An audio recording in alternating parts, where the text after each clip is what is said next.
കൃഷ്ണഗാഥ സീരിയലിൻ്റെ ലേറ്റസ്റ്റ് എപ്പിസോഡിൻ്റെ റിവ്യൂയിലേക്ക് എല്ലാവർക്കും സ്വാഗതം. അങ്ങനെ കൃഷ്ണ തങ്കത്തോട് ഫോണിൽ നിന്ന് സംസാരിക്കുവാണ്. കൃഷ്ണ പറയണേ, അങ്ങനെ എങ്ങനെ ഒരു കണക്കിനെ ഇപ്പോൾ ഞാൻ പുറത്തെത്തിയത്?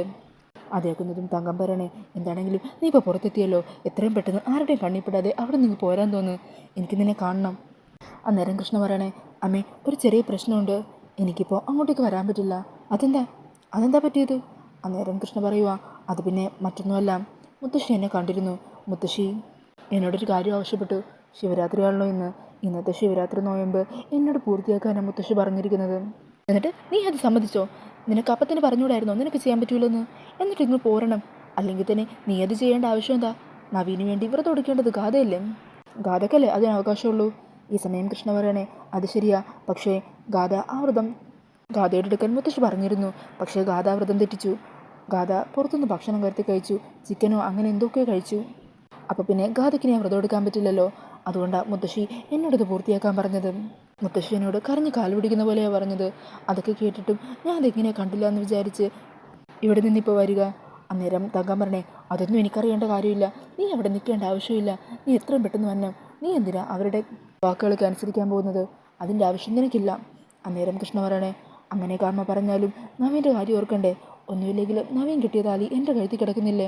അപ്പം പിന്നെ നവീൻ്റെ ആയുസ്സിനും ആരോഗ്യത്തിനും വേണ്ടി എടുക്കുന്ന ഈ വ്രതം എനിക്ക് പൂർത്തിയാക്കിയേ പറ്റുള്ളൂ അമ്മേ. നവീന് വേണ്ടി അങ്ങനെ ഒരു കാര്യം മുത്തശ്ശി ആവശ്യപ്പെടുമ്പോൾ അത് തട്ടിക്കളയാൻ എന്നെക്കൊണ്ടാവില്ല. അമ്മ ഒന്ന് സമാധാനപ്പെട്, ഞാൻ ഈ വ്രതവും കൂടി പൂർത്തിയാക്കിയിട്ട് വന്നോളാം. ഒന്നുമില്ലെങ്കിലും നവീനും ഈ കുടുംബത്തിനും വേണ്ടി ഇത്രയും നാൾ ഞാൻ വ്രതം എടുത്തതല്ലേ, അവസാനമായിട്ട് ഈ വ്രതവും കൂടി ഞാൻ ഒന്ന് പൂർത്തിയാക്കിക്കോട്ടെ അമ്മേ. മോളെ, നീ ഞാൻ പറയുന്നൊന്ന് മനസ്സിലാക്ക്. അമ്മ ഇനിയൊന്നും പറയണ്ട, ഇത് ഞാൻ തീരുമാനിച്ചു കഴിഞ്ഞു. അമ്മ പേടിക്കേ വേണ്ട. എന്നാലേ ഞാൻ പിന്നെ വിളിക്കാം, വ്രതം പൂർത്തിയാക്കിയിട്ട് ഞാൻ ഉടനെ തന്നെ തിരിച്ചു തന്നോളാം. അങ്ങനെ പറഞ്ഞ കൃഷ്ണ കോള് കട്ട് ചെയ്യുവാണ്. ഈ സമയം തങ്കമാണെങ്കിൽ ആകെ ടെൻഷനിൽ നിൽക്കുക. അന്നേരം ഗോപാലൻ ചോദിക്കണേ, എന്താ തങ്കം പ്രശ്നം? ഇനി എന്ത് പ്രശ്നം? അല്ലെങ്കിൽ തന്നെ ആ കുടുംബത്തിലുള്ളവർക്ക് വ്രതം എടുക്കാനും പൂജ നടത്താനും ഒക്കെ എൻ്റെ മോള് വേണം. അത് കഴിഞ്ഞാൽ എല്ലാവരും ചേർന്ന് എൻ്റെ മോളെ അടിച്ച് പുറത്താക്കുകയും ചെയ്യും. ഇപ്പോൾ അവിടെയുള്ള നവീൻ്റെ മുത്തശ്ശി എൻ്റെ മോളോട് ശിവരാത്രി നോമ്പ് നവീന് വേണ്ടി എടുക്കണമെന്ന് പറഞ്ഞിരിക്കുക. നവീൻ്റെ കാര്യമായത് കാരണം അവളും അങ്ങ് സമ്മതിച്ചു. അന്നേരം ഗോപാലൻ പറയണേ, അത്രയേ ഉള്ളോ? അതങ്ങനെ ആർക്കും പ്രശ്നമില്ലാതെ കഴിഞ്ഞു പോകും എന്നാണെങ്കിൽ കൃഷ്ണമോൾ അത് ചെയ്യട്ടേനെ. ഇങ്ങനെ ഇനി സപ്പോർട്ട് ചെയ്താൽ മതിയല്ലോ. ഇതിൻ്റെ ഭവിഷ്യത്തൊക്കെ ഇനി എന്താണ് സംഭവിക്കാൻ പോകുന്നതെന്ന് ഓർത്തിട്ടാണ് എനിക്ക് സമാധാനമില്ലാത്തത്. ഇങ്ങനെ അവളെ ആവശ്യമില്ലാതെ പ്രോത്സാഹിപ്പിക്കുന്നത് കാരണം പ്രശ്നങ്ങൾ കൂടുതൽ വഷളാവുന്നത്. ഇതൊക്കെ ഇനി എവിടെ ചെന്ന് നിൽക്കുമോ എന്തോ. അങ്ങനെ പറഞ്ഞ തങ്കം ടെൻഷനിൽ അകത്തേക്ക് കയറി പോകുവാണ്. ഈ സമയം ഗോപാലൻ പറയണേ, തങ്കം എത്രയൊക്കെ തമ്മിൽ കൃഷ്ണമോളെ ഇവിടെ പിടിച്ചു നിർത്താൻ നോക്കിയാലും ശരി, ദൈവം കൃഷ്ണമോളെ നവീനുമായിട്ട് ചേർക്കാനാണ് വിധിച്ചിരിക്കുന്നത്. അതിൻ്റെ സൂചനകളാണ് നമ്മുടെ മുമ്പിൽ കാണുന്നതെല്ലാം. അതുകൊണ്ട് തന്നെ ആരെതിർത്താലും ശരി, നടക്കാനുള്ളത് നടന്നിരിക്കും. പിന്നീട് കാണിക്കുന്നത് അമ്പലത്തിൽ പോയ സുമിത്ര തിരിച്ചെത്തുന്നതാണ്. ഈ സമയം നവീനോടെ നിൽക്കുന്നത് കാണുന്നതും നവീൻ്റെ അരികിലേക്ക് ചെല്ലുക. ആ മോനെ, നീ എത്തിയോ? അമ്മ ഇതെവിടെയായിരുന്നു? ഞാൻ അമ്പലത്തിൽ പ്രാർത്ഥിക്കാൻ പോയതായിരുന്നു. എന്തു പറ്റി? ഇവിടെ ഇന്ന് ചില പ്രശ്നങ്ങളൊക്കെ നടന്നു. എന്ത് പ്രശ്നങ്ങൾ? അത് പിന്നെ ഞാനിവിടെ നിന്ന് പോയി കുറച്ച് കഴിഞ്ഞപ്പോഴേക്കുവേ ഗാഥ എന്നെ അന്വേഷിച്ച് ഞാൻ നിന്നിരുന്ന സ്ഥലത്തേക്ക് വന്നു. എനിക്ക് സർപ്രൈസ് തരാനായിരുന്നു അയാൾ വന്നത്. അങ്ങനെ ഞാനിന്ന് ഗാഥയുമായിട്ട് കുറേ സ്ഥലങ്ങളിൽ ചുറ്റിക്കറങ്ങി നടന്നു. ഗാഥമോള് ഓക്കെ ആയിരുന്നോ മോനെ? പിന്നല്ലാതെ, എനിക്കെൻ്റെ പഴയ ഗാഥയെ, ഞാൻ സ്നേഹിച്ച എൻ്റെ ഗാഥയെ തിരിച്ചു കിട്ടിയമ്മേ. അയാൾ ഒത്തിരി സന്തോഷത്തിലായിരുന്നു, ഞാനും ഒത്തിരി ഹാപ്പിയായിരുന്നു. അമ്മയുടെ പ്രാർത്ഥന കേട്ടു. അമ്പലത്തിൽ പോയപ്പോൾ നിൻ്റെ കാര്യമായിരുന്നു ഞാൻ പ്രാർത്ഥിച്ചത്, നിൻ്റെ ഗാഥ പോലെ നല്ല ജീവിതത്തിന് വേണ്ടി. തിരിച്ചു വന്നപ്പോൾ നല്ല വാർത്ത തന്നെ കേൾക്കാൻ പറ്റിയല്ലോ, അമ്മക്ക് സന്തോഷമായി. അല്ല, പിന്നെ ഇവിടെ എന്തോ പ്രശ്നങ്ങളുണ്ടായിന്ന് പറഞ്ഞു, അതെന്താ? ആ സമയം നവീൻ പറഞ്ഞേ, ഞങ്ങൾ പോയിട്ട് തിരിച്ചു വന്നപ്പോഴേ അമ്മായി കീർത്തിയും കൂടി തുടങ്ങി പഴയ പല്ലവി തന്നെ. ഇവിടെ 2 ഗാഥയുണ്ട് പോലും. പിന്നെ രണ്ടാമത്തെ ഗാഥയെ തിരിഞ്ഞുള്ള അന്വേഷണമായിരുന്നു. എന്നിട്ട് മുത്തശ്ശി ഇടപെട്ട പ്രശ്നങ്ങളൊന്ന് പരിഹരിച്ചത്. ഗാഥമോൾ ഓക്കെ അല്ലേ മോനെ? ഗാഥ ഇന്ന് നല്ല മൂഡിലായിരുന്നല്ലോ, അതുകൊണ്ട് ഞാൻ പറഞ്ഞപ്പോൾ കാര്യങ്ങളെല്ലാം സമാധാനത്തോടെ തന്നെ മൂളി കേട്ടു. അമ്മായിയുടെ കീർത്തിയുടെയും ഈ സ്വഭാവത്തിന് ഒരവസാനം കണ്ടേ പറ്റുള്ളമ്മേ, അല്ലെങ്കിൽ കാര്യങ്ങളൊക്കെ കൈവിട്ടു പോവും. ചില നേരം എൻ്റെ നിയന്ത്രണം ശരിക്കും വിട്ടുപോകുന്നുണ്ട്. അത് വിട്ടേക്ക്. എന്താണെങ്കിലും ഗാഥമോള് പഴയ പോലെ ആയല്ലോ. അതറിഞ്ഞപ്പോൾ തന്നെ മനസ്സിനൊരാശ്വാസമായി. അല്ല, നീ ഇതിപ്പോൾ എങ്ങോട്ടേക്ക് പോകാനാണ് ഇറങ്ങുന്നത്? അന്നേരം നവീൻ പറഞ്ഞേ, അത് പിന്നമ്മേ മറ്റൊന്നുമല്ല, ഇന്ന് ഫുള്ളും ഗാഥയോടൊപ്പമുള്ള ചിലവഴിച്ചത് 2-3 ഇമ്പോർട്ടൻ്റ് ആയിട്ടുള്ള മീറ്റിംഗ് ഉണ്ടായിരുന്നു. അതൊന്ന് പോയി അറ്റൻഡ് ചെയ്തിട്ട് വേഗം വന്നോളാം. അധികം ലേറ്റ് ആകണമെന്ന് നിൽക്കണ്ട കേട്ടോ. ഇന്ന് ശിവരാത്രി നോയമ്പുള്ളതാ, അതിൻ്റെ കർമ്മങ്ങളൊക്കെ രാത്രി ഉണ്ടാവും, നീ കൂടെ വേണം. അങ്ങനെ കാര്യങ്ങളും ഉണ്ടോ? ശരി, എന്നാൽ ഞാൻ പോയിട്ട് പെട്ടെന്ന് തന്നെ വന്നോളാം. അങ്ങനെ പറഞ്ഞ് നവീൻ അവിടെ നിന്ന് ഇറങ്ങുവാണ്. പിന്നീട് കാണിക്കുന്നത് രാത്രിയിൽ ശിവരാത്രി നോയമ്പിന് ആവശ്യമായിട്ടുള്ള പലഹാരങ്ങളൊക്കെ തയ്യാറാക്കിക്കൊണ്ട് അടുക്കളയിൽ നിൽക്കുന്ന സുമിത്രേനെയാണ് കേട്ടോ. അങ്ങനെ ഉണ്ണിയപ്പമൊക്കെ ഉണ്ടാക്കിക്കൊണ്ടിരിക്കുമായിരിക്കും. ഈ സമയം കീർത്തിയും നിർമ്മലയും അരികിലുണ്ടാവും. അന്നേരം സുമിത്ര പറയണേ, കീർത്തി ഇതൊക്കെ നീയും കണ്ടുപിടിക്കുന്നത് നല്ലതാ, ഒരു വീട്ടിലേക്ക് കയറി ചെല്ലാനുള്ളതല്ലേ. അന്നേരം കീർത്തി പറയുന്നുണ്ട്, ഓ അല്ലെങ്കിൽ ഇന്നത്തെ കാലത്ത് ഈ പൊരിച്ചതും വറുത്തതുമൊക്കെ ഉണ്ടാക്കിക്കൊണ്ട് നിൽക്കാൻ ആർക്കാ സമയമുള്ളത്. അന്നേരം നിർമ്മല ചോദിക്കണേ, അല്ല സുമിത്രേ, ഇവിടുത്തെ നിങ്ങളുടെ മരുമകളവിടെ ഗാഥ, അവൾ ഈ പരിസരത്തേക്ക് കണ്ടില്ലല്ലോ സുമിത്രൻ. അവളെക്കുറിച്ചുള്ള മഹത്വം വാഴ്ത്തിപ്പാട്ടിലായിരുന്നല്ലോ ഈ വീട്ടിലുള്ള എല്ലാവർക്കും പണി. അല്ല അവൾക്കെന്താ ഇതിലൊന്നും താല്പര്യമില്ലേ. ഈ സമയത്തായിരിക്കോട്ടെ മുത്തശ്ശി അങ്ങോട്ടേക്ക് വരുന്നത്. എന്താ ഇവിടെ. അന്നേരം സുമിത്ര പറയണേ, അതമ്മേ മറ്റൊന്നുമല്ല, ഗാഥമോളെക്കുറിച്ച് നിർമ്മല പറയുമായിരുന്നു.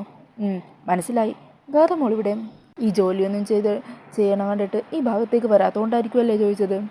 ബാക്കി വേണമെങ്കിൽ മോള് തന്നെ ഉണ്ടാക്കും. എന്താ നിനക്ക് സംശയമുണ്ടോ സുമിത്രേ. മോളെ ഗാഥേ അങ്ങനെ പറഞ്ഞ് വിളിക്കുമ്പോൾ കൃഷ്ണ അങ്ങോട്ടേക്ക് വരുവാണ്. ഈ സമയം കൃഷ്ണയെ കാണുന്നതും നിർമ്മല ഇങ്ങനെ നോക്കി നിൽക്കുക. അതുകൊണ്ട് മുത്തശ്ശി ചോദിക്കണേ, നീ എന്താ നിർമ്മല ഇങ്ങനെ നോക്കുന്നത്.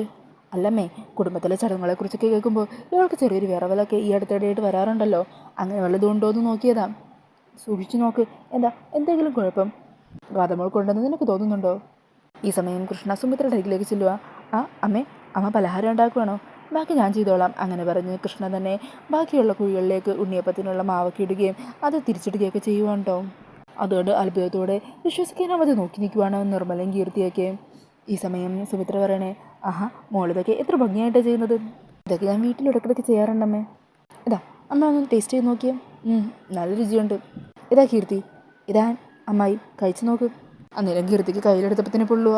ഓ നിൻ്റെ കൈയൊന്നും പൊള്ളുന്നില്ലേ. എന്തൊരു ചൂടാ. അതൊക്കെ എപ്പോഴും ചെയ്ത് ശീലമുള്ള കാരണം പൊള്ളിയൊന്നുമില്ല. ഈ സമയം അങ്ങോട്ടേക്ക് വരുമായിരിക്കോട്ടോ ഗാഥ. അങ്ങനെ അടുക്കളയിൽ നിന്ന് എല്ലാവരോടും സംസാരിച്ചുകൊണ്ട് നിൽക്കുന്ന കൃഷ്ണയെ കണ്ട് ഗാഥയാണെങ്കിൽ അവിടെ നിന്ന് ദേഷ്യത്തിൽ നിൽക്കുവാണ്. എന്നിട്ട് കുറച്ചങ്ങോട്ട് മാറി ഫോണിൽ കൃഷ്ണയുടെ ഫോണിലേക്ക് വിളിക്കുവാണ്. ഈ സമയം ഗാഥയുടെ കോൾ കാണുന്നതും കൃഷ്ണ പെട്ടെന്ന് ടെൻഷനാകുവാണ്. ടെൻഷനിൽ ഫോൺ എടുക്കുക. അതെ മമ്മി വിളിക്കുന്നുണ്ട്, ഞാനൊന്ന് പോയി ഫോൺ എടുത്തിട്ട് വരാം. അതിലെന്താ മോൾ ഇവിടെ തന്നെ നിന്ന് സംസാരിച്ചോ, ഞങ്ങൾക്ക് സംസാരിക്കാമല്ലോ സിത്താരയോട്. അത് വേണ്ട, എനിക്ക് മമ്മിയോട് തനിച്ച് കുറച്ച് സംസാരിക്കണം, കുറച്ച് കാര്യങ്ങൾ ചോദിക്കാനുണ്ട്. അങ്ങനെ പറഞ്ഞ് കൃഷ്ണ ഫോണുമായിട്ട് പുറത്തേക്ക് മാറി നിന്ന് സംസാരിക്കുക. ഹലോ ഗാഥ, എടി നീ എന്താണ് ഇവിടെ കാണിക്കുന്നത്. നിന്നോട് ആര് പറഞ്ഞു ഇങ്ങോട്ട് കയറി വരാൻ. മര്യാദയ്ക്ക് ഇപ്പം തന്നെ ഇവിടെ ഇറങ്ങി പൊക്കോണം. ഗാഥ എനിക്കിപ്പോൾ പോകാൻ പറ്റില്ല. അതെന്താടി പറ്റാത്തത്. ഞാൻ പറഞ്ഞ നീ അനുസരിക്കില്ലേ. അങ്ങനെയല്ല ഗാഥ, മുത്തശ്ശനെ നിർബന്ധിച്ചിരിക്കുകയാണ്. ശിവരാത്രി നോയമ്പ് പൂർത്തിയാക്കാതെ എനിക്കിവിടുന്ന് പോകാൻ പറ്റില്ല. തൽക്കാലം ഗാഥ ഇവിടെ എവിടെയെങ്കിലും ഒന്ന് ഒളിച്ചിരിക്കുക. നീ എന്താടി പറയുന്നത്. എന്നോട് ഒളിച്ചിരിക്കാനോ. നീ പറയുന്നത് ഞാൻ അനുസരിക്കണോ. കഥ പ്ലീസ്, ഞാൻ പറയുന്നു ഒന്ന് കേൾക്ക്. അന്നേരം നിർമ്മല അങ്ങോട്ട് വരുമായിരിക്കും. എന്തുപറ്റി, അമ്മയും മോളും തമ്മിൽ വഴക്കിടുവാണോ. ഏയ് അങ്ങനെയൊന്നുമില്ലല്ലോ അമ്മായി. അങ്ങനെ പറഞ്ഞ് കൃഷ്ണ പെട്ടെന്ന് തന്നെ അകത്തേക്ക് കയറി പോകുവാണ്. ഈ സമയം ഗാഥയാണെങ്കിൽ അവിടെ ദേഷ്യം തൊട്ട് കാലിനുള്ളിൽ നിൽക്കുവാണ് കേട്ടോ.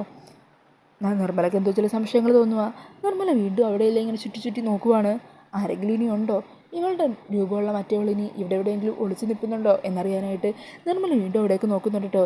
ഈ സമയം ഗാഥയാണെങ്കിൽ നിർമ്മലയുടെ കണ്ണിൽ പെടാതിരിക്കാൻ പതിയെ വാതിൽ തുറന്ന് പുറത്തേക്ക് ഇറങ്ങുവാണ്. പിന്നീട് പുറത്തിറങ്ങിയ ഗാഥ നേരെ വിളിക്കുന്നത് സിത്താരയുടെ ഫോണിലേക്കാണ്. അങ്ങനെ സിത്താര ഗാഥയുടെ കോൾ കാണുമ്പോഴേക്കും സന്തോഷത്തോടെ എടുക്കണേ. ആ മോളെ, എന്തൊക്കെയുണ്ട് അവിടുത്തെ വിശേഷങ്ങളൊക്കെ. ഇന്ന് ശിവരാത്രി അല്ലേ, അവിടെ ശിവരാത്രി നോയമ്പും അതിൻ്റെ ചടങ്ങുകളൊക്കെ തുടങ്ങിയോ. അത് കേൾക്കുന്നതും ഗാഥ ചോദിക്കണേ. ആ ഇവിടെ അതിൻ്റെ ചടങ്ങുകളൊക്കെ തുടങ്ങിയിട്ടുണ്ട്. എനിക്ക് പ്രത്യേകിച്ച് പരിപാടിയൊന്നുമില്ലല്ലോ. എനിക്ക് പകരം വ്രതങ്ങളും പൂജകളൊക്കെ നടത്താൻ മമ്മിയൊരുത്തീനെ ഏർപ്പാടാക്കിയിട്ടുണ്ടല്ലോ. അവളിവിടെ ഉള്ളപ്പോൾ ഞാൻ എന്തിന് വേറെ കാര്യങ്ങളെക്കുറിച്ച് ടെൻഷനാവുന്നത്. അന്നേരം സിത്താര ചോദിക്കണേ, നീ എന്തൊക്കെയാണ് പറയുന്നത് മോളെ. അന്നേരം ഗാഥ പറയണേ, അല്ല ആ കൃഷ്ണ ഇവിടെ വന്നിട്ടുണ്ട്. കൃഷ്ണയോ. നീ ചുമ്മാ തമാശ പറയല്ലേ. നീ ഉള്ളപ്പോൾ കൃഷ്ണ എങ്ങനെ ഇവിടെ എത്താനാ. ഞാൻ സത്യമോ പറയുന്നത്. ഇന്നേ അവൾ നവീൻ്റെ മുമ്പിൽ ചെന്ന് പെട്ടു. എന്നിട്ട് നവീൻ്റെ ഒപ്പം കുറേ സ്ഥലത്ത് ചുറ്റിക്കറങ്ങിയിട്ടാണ് അവൾ തിരിച്ചെത്തിയിരിക്കുന്നത്. ഇപ്പോൾ അവൾ ശിവരാത്രി നോയമ്പിനുള്ള കാര്യങ്ങൾ ചെയ്യുകയും അതിനുള്ള പലഹാരങ്ങൾ ഉണ്ടാക്കിക്കൊണ്ടിരിക്കുകയൊക്കെ ചെയ്യുക.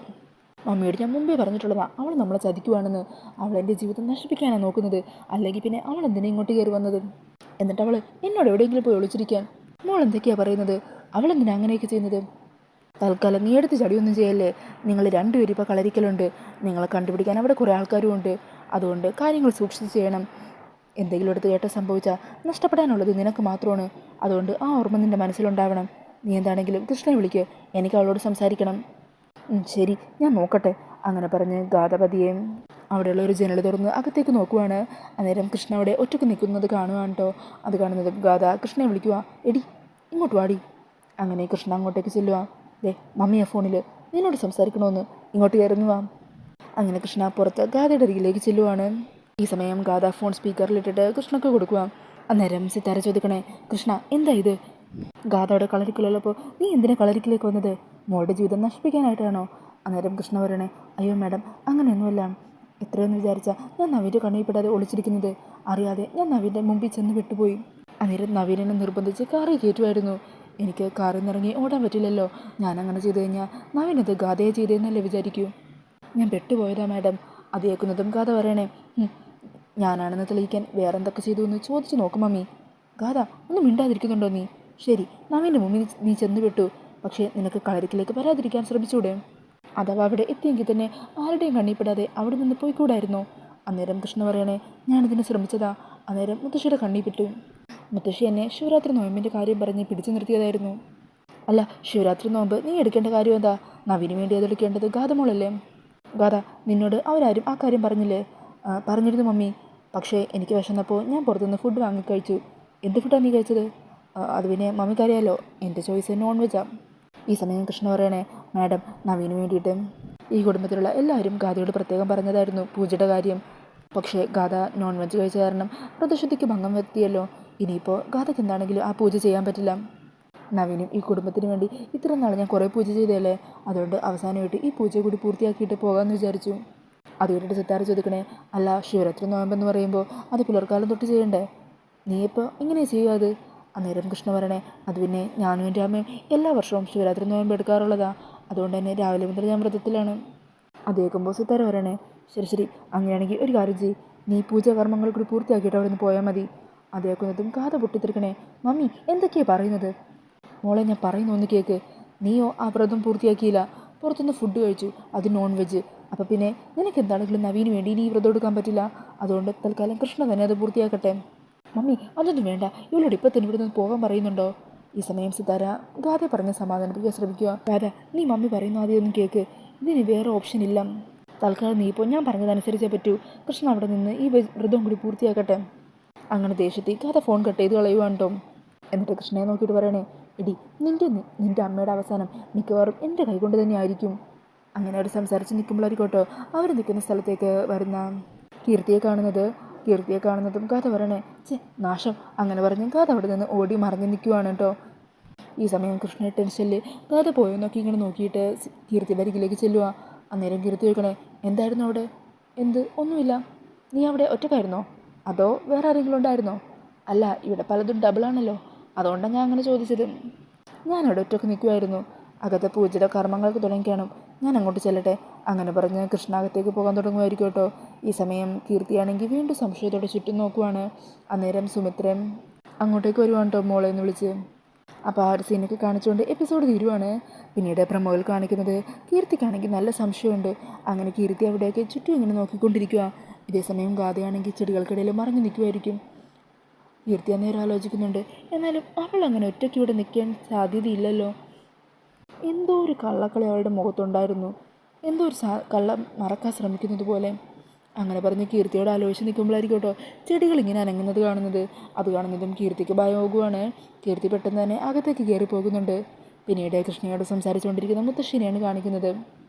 ദൈവങ്ങളാണ് നിന്നെ ഞങ്ങളുടെ മുമ്പിലേക്ക് കൊണ്ടുവന്നത്. അതിന് കൃത്യമായ ലക്ഷ്യങ്ങളും ഉണ്ടാകും. അത് നിനക്ക് അധികം വൈകാതെ തന്നെ മനസ്സിലാകും. മുത്തശ്ശിയുടെ വാക്കുകളൊക്കെ കേട്ട് ടെൻഷനോട് നിൽക്കുവാണ് കൃഷ്ണ.